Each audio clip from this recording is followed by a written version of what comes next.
আরে কোথায় গেলে? আরে শুনছো? এই তো। আরে ধরো ধরো, ব্যাগটার ওজন দেখেছো? তার উপর তোমার এই ফুল ঝাড়ু নিয়ে রাস্তায় হাঁটা, বুঝলে মাধুরী, এক ঝকমারি ব্যাপার। কেন, কি হলো কি? তিনবার ধোলাই খেতে খেতে বেঁচে গেছি জানো। কারোর গায়ে একটু লাগলো কি লাগলো না, অমনি তেড়িয়ে বলে এই সন্ধ্যাবেলায় ঝাঁটা মারলেন। মানুষ এমন খেকি হয়ে গেল কেন বলো তো? ভিটামিনের অভাব, বুঝেছো? ভিটামিনের অভাব। একদম ঠিক বলেছো।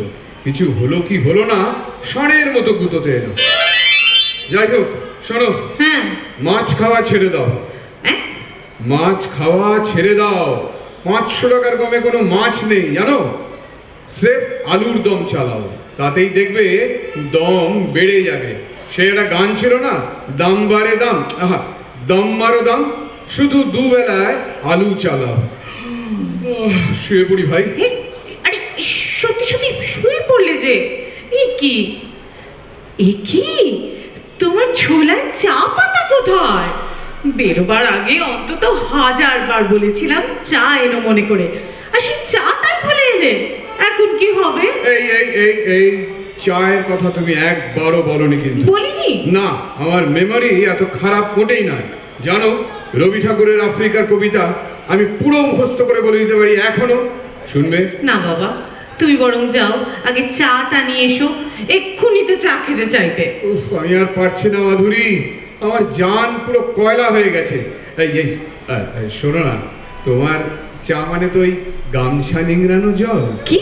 মানে ওই অনেকটা ওই টাইপের তো, গামছা নিংড়ানো জলের মতো, তাই নয় একটু বানিয়ে এনো। তোমার এই গা জ্বালানো কথা শুনলে না আমার আর কিচ্ছু করতে ইচ্ছা হয় না। রাগ করো না দেবী, রসিকতা বুঝতে শেখো। জীবন বড় শুকিয়ে এসেছে, এই কটা দিন গেয়ে যেতে দাও শুধু গান প্রাণ ভরে। আরে বাবা, এই সময় আবার কে এলো গো? এই নির্ঘাত নয়, বারোয়ারি পুজোর চাঁদা। একটু একটু দেখো তো মাধুরী।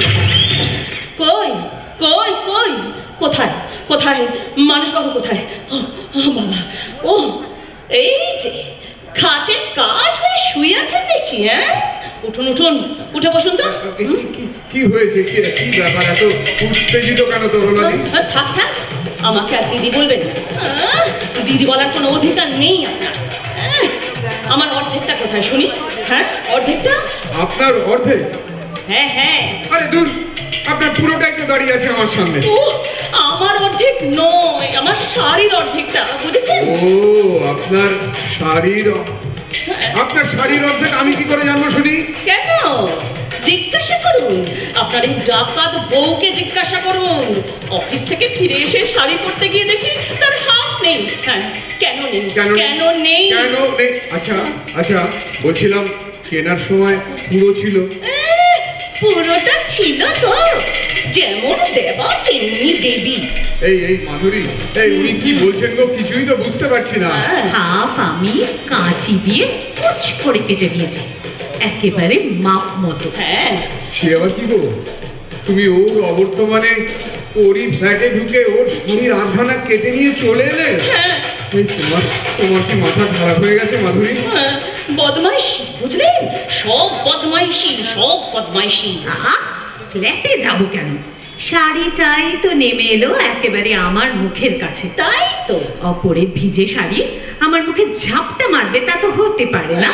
হ্যাঁ। অনেকবার অনুরোধ করেছি, উপরের বারান্দা থেকে ওভাবে সপাটে ভিজে শাড়ি ঝোলাবেন না।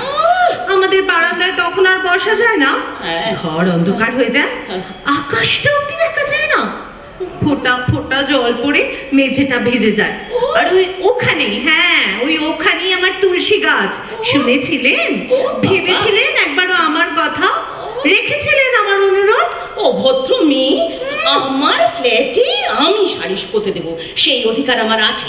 আমাদের এলাকায় এলে আমারও এত বড় একটা কাঁচি আছে, একটা শাড়িও আর আস্ত থাকবে না। শুনছেন শুনছেন? শুনুন শুনুন, আপনার ডাকিনী বউয়ের কথা শুনুন। আমি থানায় যাবো, আমি থানায় যাবো। চুলোয় খুশি যান, আমার এই এক দাওয়াই, ধরো আর কাটো। শুনুন, আমি হাইকোর্ট যাবো। যান, আমার সুপ্রিম কোর্ট খোলা আছে। শুনছেন? শুনুন শুনুন আপনার বউয়ের কথা আরে শুনুন। আরে বাবা, কি হচ্ছে মাধুরী, এসব কি হচ্ছে? তুমি চুপ করো তো। ঠিকই হচ্ছে, এত দিনে ঠিক দাওয়াই পড়েছে। শাড়ি আমার আকাশ সীমানা লঙ্ঘন করলে কুচুপ কাঁচি। বাবা, আচ্ছা একটা শাড়ি কতটা ঝুলতে পারে? হ্যাঁ, কতটা? পাক্কা 12 হাত। ওই তো, ওই যে আবার তো ঝুলিয়েছে।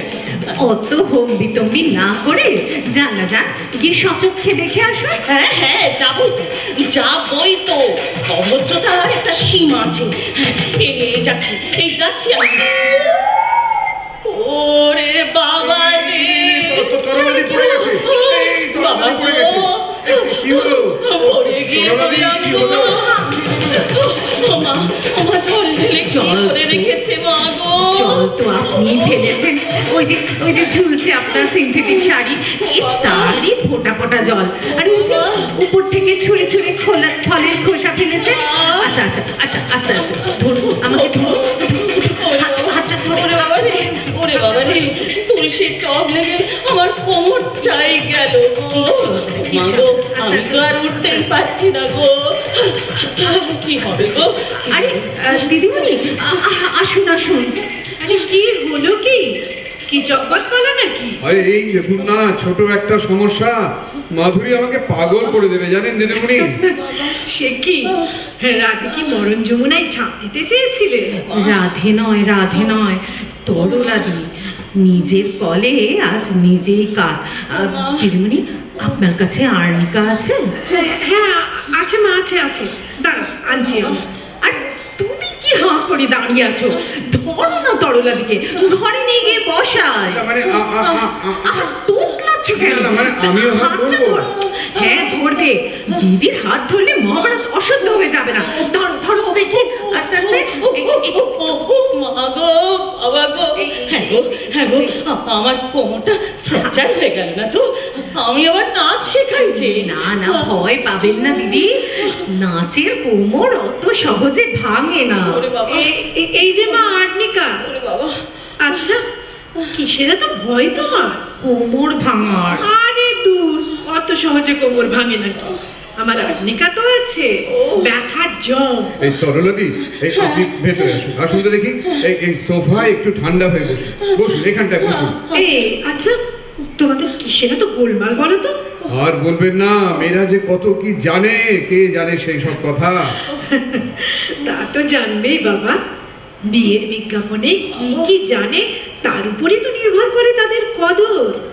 জানে বলেই তো বিয়ে করেছো বাবাজি। এই যে নিন, ওষুধটা নিন তরলাদি, ঢক করে ঢেলে দিন গালে। আচ্ছা আচ্ছা, শোনো, তাহলে তাহলে তোমরা কি বলতে চাইছো বলো তো? হ্যাঁ, কি বলতে চাইছো?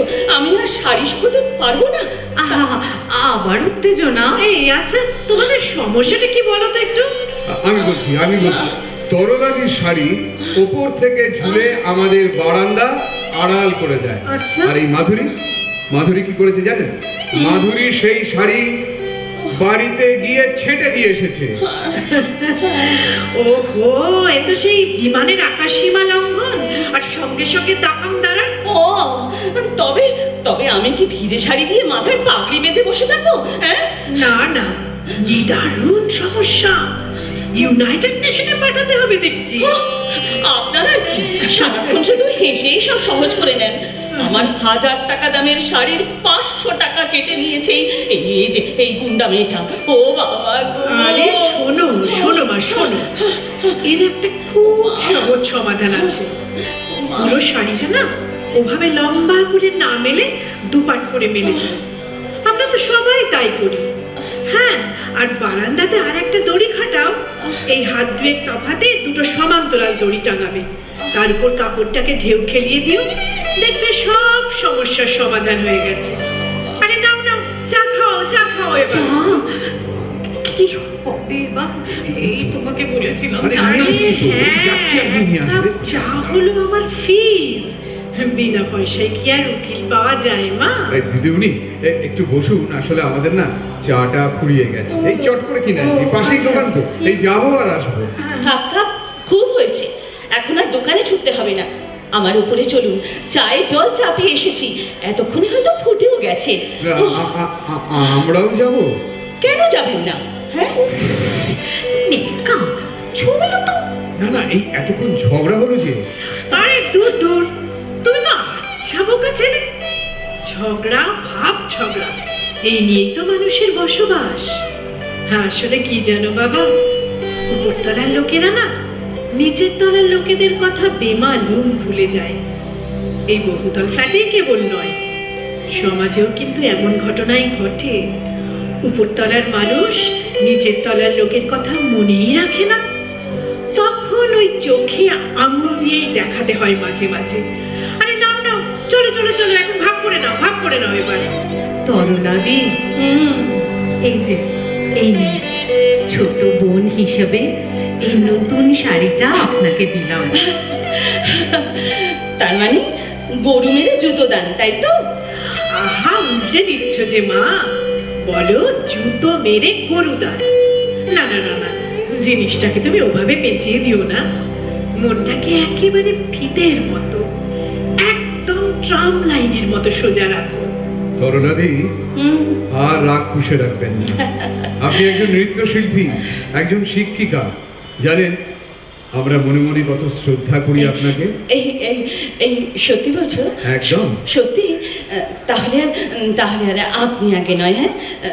আজ সবলা মেলায় আমার একটা ছাত্রীদের নাচের অনুষ্ঠান আছে, চলো না, চলো না সবাই মিলে বরং সেটাই দেখি। হ্যাঁ হ্যাঁ, তাই ভালো।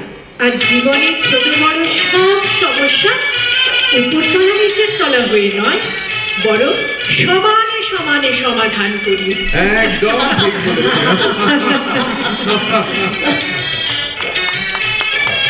এটি ছিল